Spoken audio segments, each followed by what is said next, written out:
Good morning, everyone. Welcome to Wake Up with Some Baseball games reviews. We're going to be going over May 4th games. There's 16 of them from yesterday. Holy jumping. Could have had 17, but there was one postponement. Woo, a little bit shorter, right? Otherwise, let's just jump into it. Go down there, like, subscribe. Appreciate anything you guys can do, comments, all that stuff. Let me know what games you enjoyed last night. Maybe there's going to be a lot of info that I don't know or I miss. But we're going to jump into it, so let's do it. Start things off with the doubleheader. And this one was the first one. The Cubs win 7-1, and the Cubs actually end up winning both of these games. This first one, there's no home runs on the Cubs side, and we get one on Dodgers side. Ruiz hits his first. Kershaw goes 1 inning pitch, 4 runs, and he just can't get out of the first inning against the Cubs. And Hendricks, he goes 7 1 runs, so he's starting to bring that ERA down a little bit. But these 17 games, I can't stand them overall. But yeah, Cubs win this one in smashing fashion. They usually do pretty good against Kershaw. In the second game was the good one. Cubs 4, Dodgers 3. Cubs leading 1-0 going into the 7th inning. The Dodgers tied up, send it to extras. And then top of the 8th, the Dodgers take a 2-run lead. And at that point, you think it's pretty much a sealed deal. But the Cubs come back with a huge 2-run bottom of the 8th. And then in the 9th, they put them in that winning run. And again, it's a 7-inning game, but it's stretched out to 9, so they're doing the bases. Guy starting in second in those 8th and 9th innings. Max Muncy hits his 4th of the season. Turner in that 8th inning hits a home run off Maples, and that's what is his 7th. It's a pinch hit. On the other side, Hayward hits his 3rd. Baez in the 8th inning with 2 on, 2 out. They're 2 on, 2 out, or 1 on, 2 out. He hits a 2-run home run to tie up the game in the bottom of the 8th. So that one goes to Baez, and what a monster he was. Cubs went with Thompson to start here. No earned runs. Bauer, he went 4.1, 1 earned run. He was in line for the loss, but they bailed him out in that 7th inning, as you know. Just going to close something over here. Moving on. We got another doubleheader action here. This one was a split. San Francisco smashed the first game 12-4, 10 runs in that first inning. Pretty crazy. Belt hits a grand slam. I'm fairly certain. Posey, 7th home run of the season. Crawford, his 5th. Tapia for Colorado hits his 4th of the season. Aaron Sanchez went 4 earned runs. Whatever. Marquez on the other side, 8 earned runs. He went .2. He didn't even get out of that first inning. And when you're giving up 10 in an inning, that's kind of how it goes, right? But yeah, in the second one, San Francisco got out to a big lead again. They were up 6-2 going into the 7th inning. Again, 7-inning game. Colorado, bottom of the 7th, puts up 6 runs. Must have capped it off with a home run because that's seems the only way.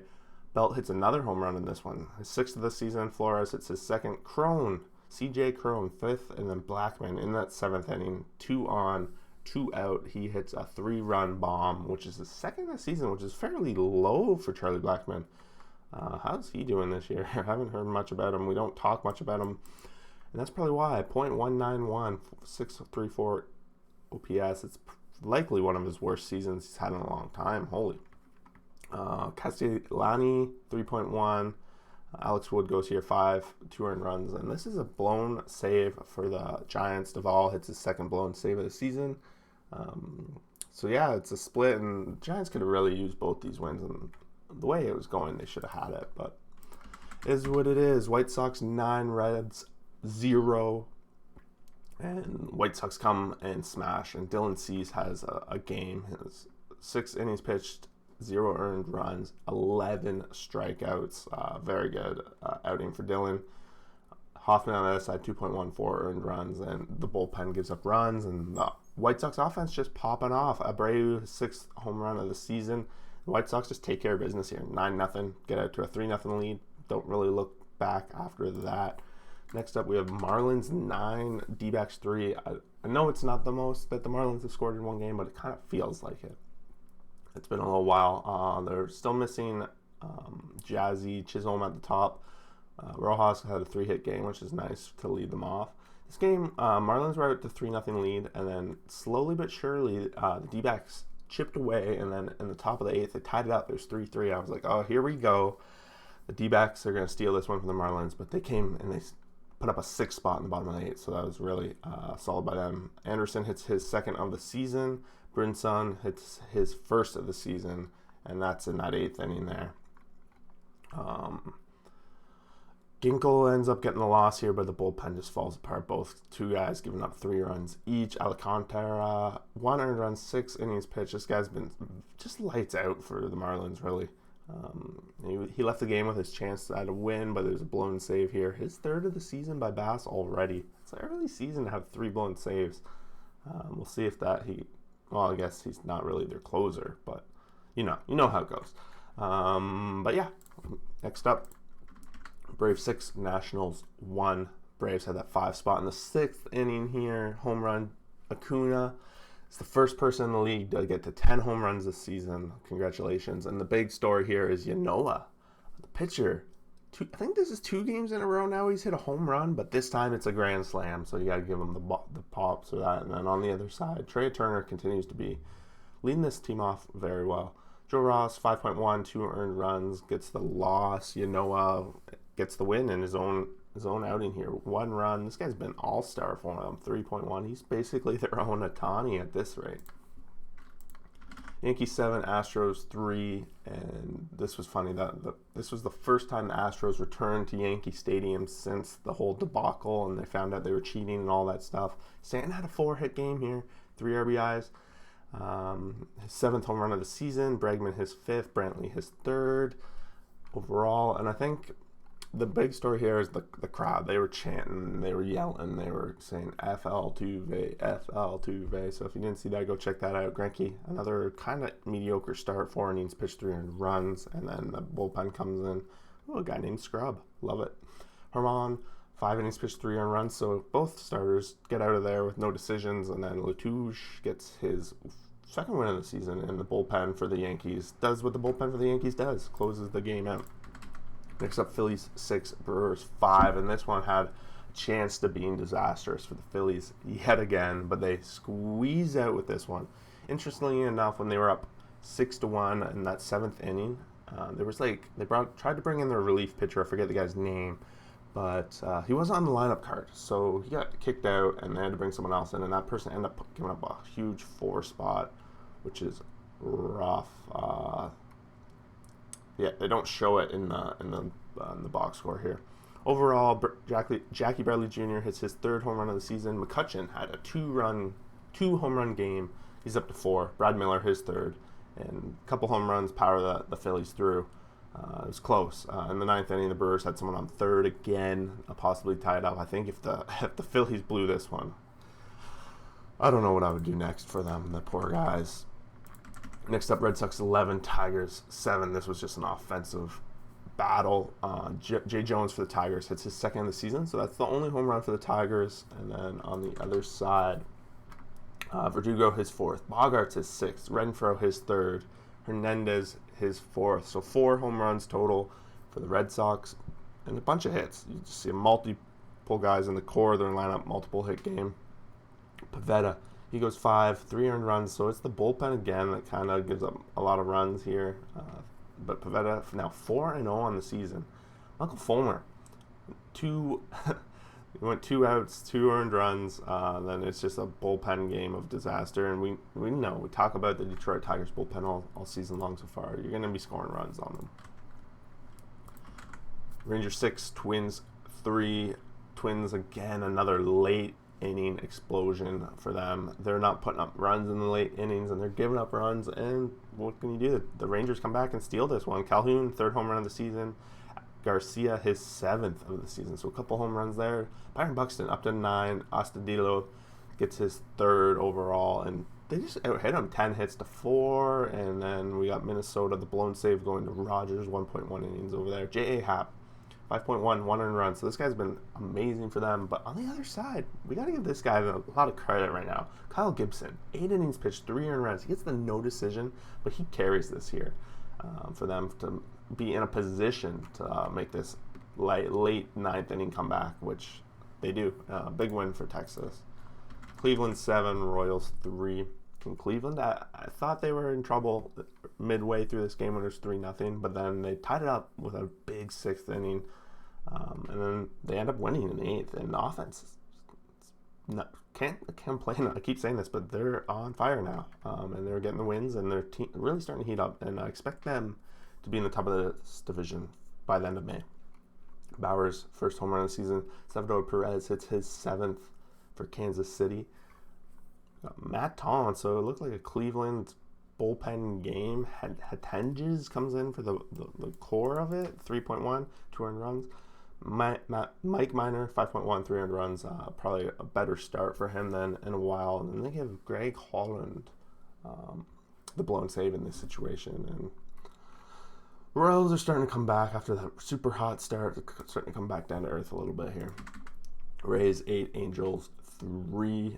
Rays offense popped off today. Meadows hit 2 home runs here. He's up to 7. Home run, Mike Trout hits his 8th. He continues to be batting over 400 while the rest of the team still batting fairly good. It's always been a pitcher's problem, it seems like. Alex Cobb, 5 innings pitched, 0 earned runs. So 8 Ks. 5 walks. That's something to be worried about. But it was the bullpen game. On the other side, Mick McClellan, 4, 0 earned runs. And then the bullpen for the Rays actually gives up a couple runs here. But they already had the lead. For the Rays, it's important to note that their number one prospect in the entire MLB, played his first AAA game yesterday and had a 3-for-5 night. So before we know it, we might say Wander Franco wandering his way up here. Athletics 4, Blue Jays 1. This comes down to a 1-4 run inning for the A's and a solid performance by Irvin as pitcher. Moreland hits his 4th home run of the season. It was a 2-run shot right after Lowry hit a double that brought in a couple runs. So back-to-back. Irvin went 8 innings pitched, 1 earned run, 9 Ks. The Jays just couldn't hit his changeup at all.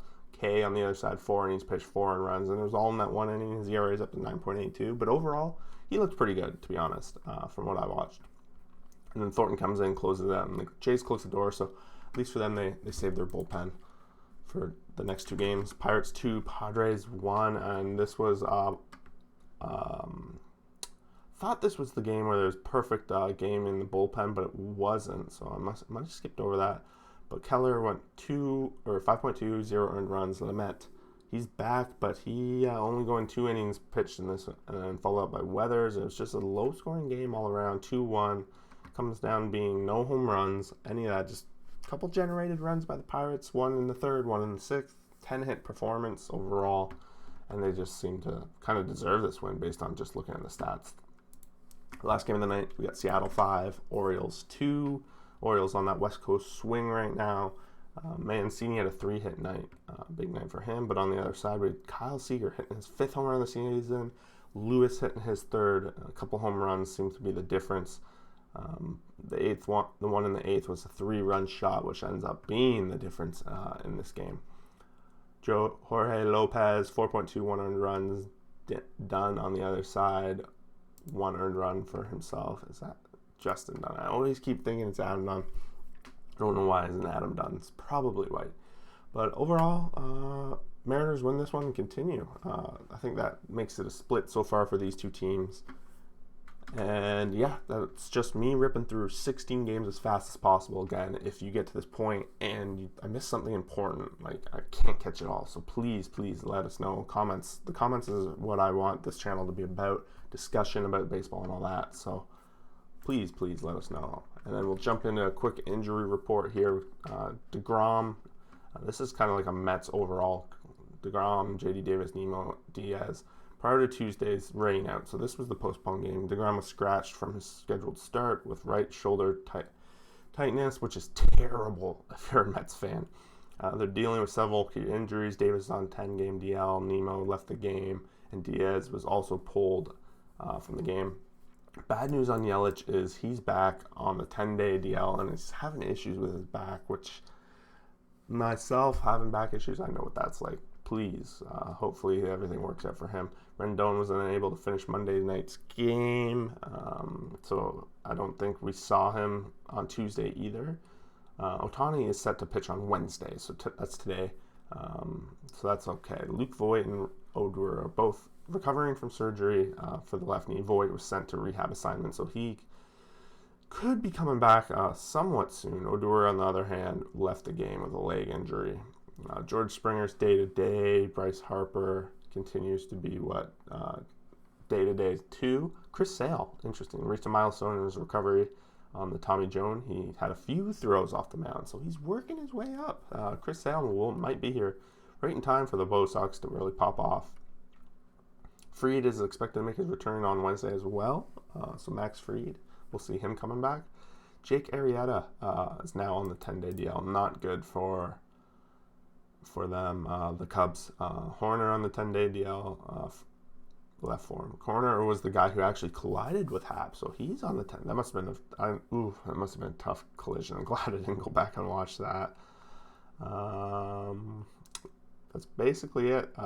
We already knew about Dustin May doing his Tommy John surgery, and that's it.